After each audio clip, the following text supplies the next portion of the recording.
الحمد لله رب العالمين والصلاة والسلام على نبينا محمد وعلى آله وأصحابه أجمعين أما بعد أعوذ بالله من الشيطان الرجيم بسم الله الرحمن الرحيم إنا أعطيناك الكوثر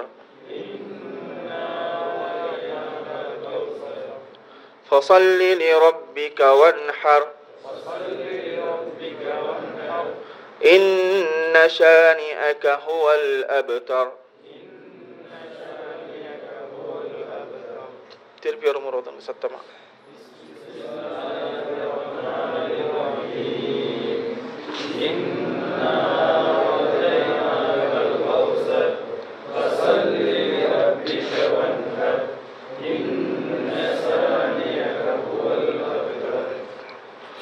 இது வந்து அல் குர்ஆன்ல எப்படியான ஒரு சூரா? சிறிய ஒரு 3 ஆயத்துக்களை கொண்ட அல் குர்ஆனிலே சிறிய சூறான்னு அழைக்கப்படக்கூடிய ஒரு சூரா. இந்த சூறாவில் வந்து 3 ஆயத்தும் வந்து மிச்சம் சிறிய ஆயத்துகள். ஆனா 3 ஆயத்துகளும் வந்து முக்கியமான 3 தகவல்களை சொல்லுது. அப்படித்தானே? 3 முக்கியமான தகவல்கள். ஒன்று வந்து இன்னா அதைனாக்கல் கௌசர்.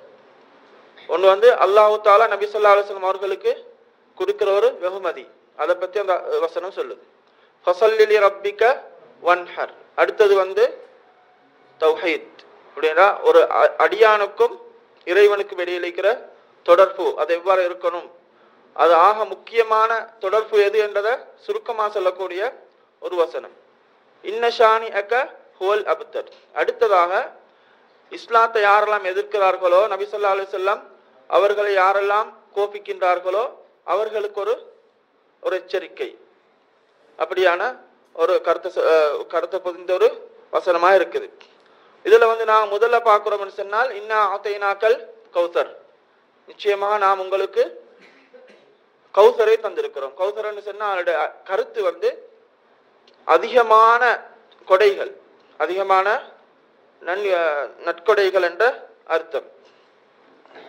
அதனுடைய விளக்கம் என்னன்னு சொன்னால், கௌசரன் அல்லாஹ் தஆலா எதை இங்க சொல்லிக்கிறான், நபி ஸல்லல்லாஹு அலைஹி வஸல்லம் அவர்கள் இந்த வசனம் இறங்குற நேரத்தில், இந்த சூரா இறங்குற நேரத்தில் நபி ஸல்லல்லாஹு அலைஹி வஸல்லம் அவர்கள் ஒரு சின்ன ஒரு தூக்கம் தூங்கி அப்படி எழுப்பினாங்களாம். எழுப்பி சொன்னார்களாம், சிரிச்சவர்களாக அல்லாஹ் தஆலா எனக்கு ஒரு வெகுமதியை தந்திருக்கிறான், ஒரு அதிகமான நன்மைகளை உள்ள ஒரு விடயத்தை தந்திருக்கிறான். அதுதான் கௌசர் என்று சொல்லக்கூடிய ஒரு நதி. அது எங்க இருக்குது?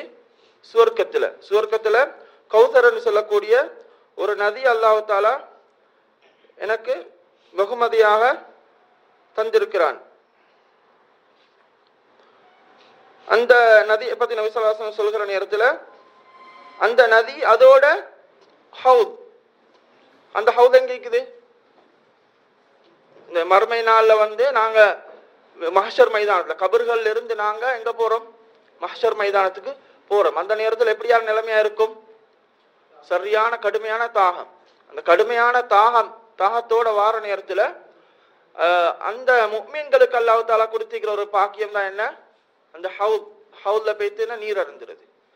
அந்த ஹவுத் வந்து ஒவ்வொரு நபிமார்களுக்கும் ஹதீஸ்ல வந்து இருக்குது, ஒவ்வொரு நபிமார்களுக்கும் என்ன இருக்குது? அல்லாஹ் தஆலா ஒரு ஹவுத கொடுத்திருக்கிறான். அந்த ஹவுத்ல அவங்களோட சமூகம் என்ன செய்வாங்க? வந்து அந்த நபியோட கரத்தால அவங்க நீர் அருந்திட்டு போவாங்க.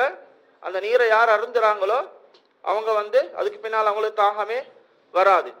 அதுல நபி ஸல்லல்லாஹு அலைஹி வஸல்லம் அவர்களுக்கு கொடுக்கப்பட்ட ஹவுல் வந்து அது சிறப்புக்குரியது. அது என்னன்னு சொன்னா, நபி ஸல்லல்லாஹு அலைஹி வஸல்லம் அவர்களுக்கு கொடுக்கப்பட்ட இந்த கௌசர்னு சொல்லக்கூடிய நதிக்கு தானே, அது சொர்க்கத்தில் இருக்குது. சொர்க்கத்தில் இருந்து அந்த நதியின் மூலமாக 2 பீலிகள் என்னங்க வருது? அந்த நபி ஸல்லல்லாஹு அலைஹி வஸல்லம் அவர்களுடைய ஹவுலுக்கு 2 பீலிகள் வருதான். அந்த ஒரு பீலி வந்து தங்கத்தாலையும் இன்னொரு பீலி வெள்ளியாலையும் இருக்கும். அந்த ஹவுதை பற்றி நபி ஸல்லல்லாஹு அலைஹி வஸல்லம் அவர்கள் வர்ணிக்கிற நேரத்துல அதோட தூரம் வந்து 1 மாதம் பிரயாணம் செய்யற, அதோடைய அகலம் நீளம் எல்லாம் 1 மாதம் பிரயாணம் செய்யற அளவுக்குள்ள விசாலமான விசாலத்தை கொண்ட ஒரு ஹவுலா இருக்குது. அதோட நிறம் வந்து பாலை விடவும் வெண்மையானதா இருக்கும், தேனை விடவும் இனிமையானதாக இருக்கும், அதே மாதிரி கஸ்தூரியை விடவும் மனமானதாக இருக்கும் என்பதாக நபி ஸல்லல்லாஹு அலைஹி வஸல்லம் அவர்கள் ஹதீஸ்ல வர்ணனை சொல்லப்பட்டிருக்குது. அப்ப அப்படியான ஒரு அது மாதிரி அதை குடிக்கிறவங்க வந்து அவங்களோட முகங்கள் எப்பயுமே எப்படியா இருக்கும், அவங்களுக்கு தாகம் வரவே மாட்டாது, அவங்க முகங்கள் கருக்காது. முகம் எப்பயும் அந்த மஹ்ஷர் மைதானத்துடைய சூடு எப்படி இருக்கும், சூரியன் வந்து தலைக்கு மேல இருக்கும். அப்படியான ஒரு கடுமையான நேரத்துல வந்து அவனோட முகங்கள் அதை குடித்ததன் பின்னால அவனோட முகங்கள் கருக்காது, அப்படி பிரகாசமாக வெண்மையாக இருக்கும் என்பதாக நபி ஸல்லல்லாஹு அலைஹி வஸல்லம் அவர்கள் கூறியிருக்கின்றார்கள். எனவே இந்த ஹவுதுல் கௌசரை பத்தி நபி ஸல்லல்லாஹு அலைஹி வஸல்லம் அந்த ஹதீஸ்ல சொல்லுறாங்க, இப்படியான ஒரு எனக்கு நதி தரப்பட்டிருக்கின்றது, ஹவுது தரப்பட்டு இருக்குது. என் சமூகம் என் உம்மத்து வந்து என்ன செய்வாங்க, வந்து என்ன இடத்துல நீர் அருந்துவாங்க. அந்த நேரத்துல ஒரு கூட்டம் என்ன செய்வாங்க, தடுக்கப்படுவாங்க. அப்ப ரசூல் ஸல்லல்லாஹு அலைஹி வஸல்லம் கூறுவார்கள், இவர்கள் எல்லாம் என்னுடைய உம்மத்தினர்கள், விடுங்க என்று சொல்லி. அப்போது மலக்குமார்கள் சொல்வார்கள், மா தத்ரி மா அஹ்தஸு பஅதக், உங்களுக்கு பின்னால இவர்கள் மார்க்கத்தில் என்னென்னலாம் புதிதா செய்தார்களோ, மார்க்கம் என்ற பேர்ல எதெல்லாம் புதிதா செய்தார்களோ அதெல்லாம் உங்களுக்கு தெரியாது அப்படின்னு சொல்லி அவங்க தடுக்கப்படுவாங்க. இப்ப யாரெல்லாம் பித்அத் செய்கின்றார்களோ, மார்க்கத்துல நூதனமான காரியங்களை யாரெல்லாம் செய்கிறார்களோ அவர்களுக்கு என்ன பாக்கியம் கிடையாது, ஹவுதுல் கௌசர்ல நீர் அருந்துகின்ற பாக்கியம் கிடையாது என்பதை நபி ஸல்லல்லாஹு அலைஹி வஸல்லம் அவர்கள் கூறியிருக்கிறார்கள். அதே போல இந்த ஹவுதுடைய இந்த சிறப்பாளைய இந்த பாத்திரங்கள் எந்த அளவு இருக்கும், இந்த வானத்தில் இருக்கின்ற நட்சத்திரங்களுடைய எண்ணிக்கை அளவுக்கு அதனுடைய பாத்திரங்கள் இருக்கும் என்பதாக நபி ஸல்லல்லாஹு அலைஹி வஸல்லம் அவர்கள் கூறியிருக்கிறார்கள். இது நபி அவர்களுக்கு அல்லாஹ் தஆலா வழங்கி இருக்கின்ற, நபி அவர்களுக்கும் அதே மாதிரி அவருடைய உம்மத்தினர்களுக்கும் வழங்கி இருக்கின்ற ஒரு வெகுமதி. அப்படித்தான் என்ன அத்தைனாக்கள் கௌசர், இது நபி ஸல்லல்லாஹு அலைஹி வஸல்லம் அவர்களுக்கு அன்பளிப்பு மாதிரியே அவருடைய உம்மத்துக்கும் ஒரு அன்பளிப்பாக இருக்கிறது. அதே மாதிரி அடுத்த வசனத்துல அல்லாஹ் தஆலா என்ன கூறுகின்றான், ஃபஸல்லி லிரப்பிக வன்ஹர், உங்களுக்கு இந்த வெகுமதியை நான் தந்ததால நீங்கள் அல்லாஹ்வை வணங்குங்கள், தொழுங்கள், வன்ஹர், அல்லாஹ்வுக்கு நீங்கள் அறுத்து பலியிடுங்கள். அப்ப தொழுகைன்றது வந்து ஒரு முக்கியமான அமல், முக்கியமான இபாதத். அப்படித்தானே, தொழுகை ஒரு தலையாய கடமை. அதுல வந்து எல்லா விதமான இபாதத்துகளும் அடங்கி இருக்குது. குர்ஆன் ஓதுறது, அதே மாதிரி திக்ருகள், அல்லாஹ் தஸ்பீஹ் செய்கின்றது, தக்பீர் சொல்கின்றது, எல்லா வித அல்லாஹ் புகழ்கிற எல்லா விதமான திக்ரு, அதே மாதிரி குர்ஆன் திலாவத்து, எல்லா விதமான வணக்கங்களும் அதுக்குள்ள அடங்கி இருக்குது. அதே மாதிரி அதுல முக்கியமான ருக்கு, அதே மாதிரி சுஜூத் மாதிரி முக்கியமான வணக்கம் எல்லாம் அடங்கிய ஒரு தொழுகை தான் என்ன, இந்த வணக்கம் தான் தொழுகையா இருக்குது. அப்ப ஃபஸல்லி லிரப்பிக வன்ஹர். அப்ப அடுத்ததா என்ன, வேற எந்த விதமான வணக்கத்தையும் சொல்லவில்லை, வன்ஹர், நீங்கள் அறுத்து பலியிடுங்க.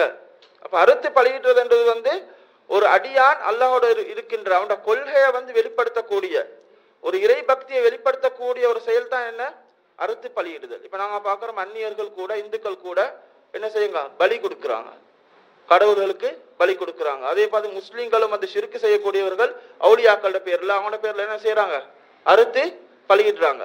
அப்ப இது வந்து ஒரு தௌஹீதையும் ஷிர்க்கையும் தெளிவுபடுத்தக்கூடிய ஒரு செயலாக இந்த அறுத்து பலியிடுதல் இருக்குது. இப்ப முஸ்லீம்கள் என்ன செய்வாங்க, உதுஹியாவோட நேரத்தில் அல்லாஹ்வுக்காக வேண்டி அறுத்து பலியிடுவார்கள். அதே போன்று ஹஜ்ஜுடைய வணக்கத்துல முக்கியமான ஒரு வணக்கம் தான் என்ன, நுஸ்கு, அறுத்து பலியிடுதல். ஒரு தியாகத்தை உணர்த்தக்கூடிய ஒரு விடயமாக இருக்கிறது அறுத்து பலியிடுதல். அப்ப அறுத்து பலியிடுதல் என்ற சொல்ல வந்து அல்லாஹ் தஆலா இந்த இடத்துல ஃபஸல்லி லிரப்பிக வன்ஹர், உங்களுடைய இறைவனுக்காக தொழுங்கள், வன்ஹர், அறுத்து பலியிடுங்கள். இன்ன ஷானிஅக ஹுவல் அப்தர், உங்களை யாரெல்லாம் கோபித்துக் கொண்டிருக்கின்றார்களோ, கோபிக்க கூடியவன் தான், அவன் தான் சந்ததியற்றவன், அவன் தான் தொடர்பு அறுக்கப்பட்டவன் என்பதாக அல்லாஹ் தஆலா கூறுகிறான். இது நபி ஸல்லல்லாஹு அலைஹி வஸல்லம் அவர்கள் வந்து அவர்களுக்கு ஆண் பிள்ளைகள் யாராம் நபி ஸல்லல்லாஹு அலைஹி வஸல்லம் அவர்களுக்கு நிலைத்தாங்களா? இல்ல. நபி ஸல்லல்லாஹு அலைஹி வஸல்லம் அவர்களுக்கு ஆண் பிள்ளைகள் பிறந்து மௌத்தா போனாங்க, சின்ன வயதிலேயே மரணித்தார்கள். இறுதியாக பிறந்த ஒரு குழந்தை தான் இப்ராஹிம் என்று சொல்லக்கூடியவர், அவரும் சின்ன வயதிலேயே மரணித்தார். அப்ப இதை நபி ஸல்லல்லாஹு அலைஹி வஸல்லம் அவர்களை குத்தி காட்டும் விதமாக, அவர்களை பழிக்கும் விதமாக அல் ஆஸ் இப்னு வாயில் என்று சொல்லக்கூடியவன் நபி ஸல்லல்லாஹு அலைஹி வஸல்லம் அவர்களை, நான் கோபிக்கின்றேன், நீ வந்து சந்ததி அற்றவன் என்று நபி ஸல்லல்லாஹு அலைஹி வஸல்லம் அவர்களை பழித்ததாக சபித்ததாக ஹதீஸ்ல வந்திருக்கின்றது. அவரை அவரை ஏசும் விதம், அவரை எச்சரிக்கும் விதமாக இந்த வசனம் இறங்கியதாக அவருடைய விளக்கத்திலே கூறப்படுகின்றது.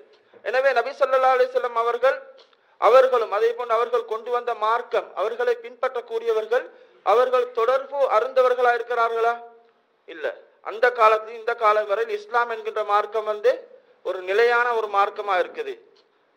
இந்த இஸ்லாம் என்றது ஒரு நிலையானதாக, தொடர்பு அறுக்கப்படாததாக இருக்கிறது. அதே போன்று எங்களுக்கு இறக்கப்பட்ட அல் குர்ஆன் இன்னும் இறங்கிய மாதிரியே இருக்குது. நபி ஸல்லல்லாஹு அலைஹி வஸல்லம் அவர்களுடைய சுன்னா இன்னும் பேணி பாதுகாக்கப்படுகின்றது. அதுபோன்று நபி ஸல்லல்லாஹு அலைஹி வஸல்லம் அவர்களுடைய புகழ் இந்த உலகத்துல ஓங்கி இருக்குது. அப்ப அதற்கு மாறாக யாரெல்லாம் ஷிர்க் வைத்தார்களோ அந்த மதங்கள் எல்லாம் அப்படியே காலத்தால அழிஞ்சு போகுது. ஒவ்வொரு விதமான ஷிர்க்குகள் வருது, ஆனா அவைகள்லாம் என்ன செய்யுது? அழிஞ்சு போவதை நாங்கள் பார்க்கின்றோம். எனவே இந்த வசனம் கூறுகின்ற முக்கியமான 3 தகவல்களை பொதிந்த ஒரு சூறாவாக இந்த சூரத்துல் கௌசர் இருக்கின்றது. இதே மாதிரி அல் குர்ஆனுடைய வசனங்களை நாங்கள் படித்து அதனுடைய விளக்கங்களை பெற்று அதை எமது வாழ்க்கையில் நாங்கள் செயல்படுத்துவதற்கு அல்லாஹ் தஆலா எம் அனைவருக்கும் அருள் புரிவானாக. ஆகிரு தஅவானா அல்ஹம்துலில்லாஹி ரப்பில் ஆலமீன்.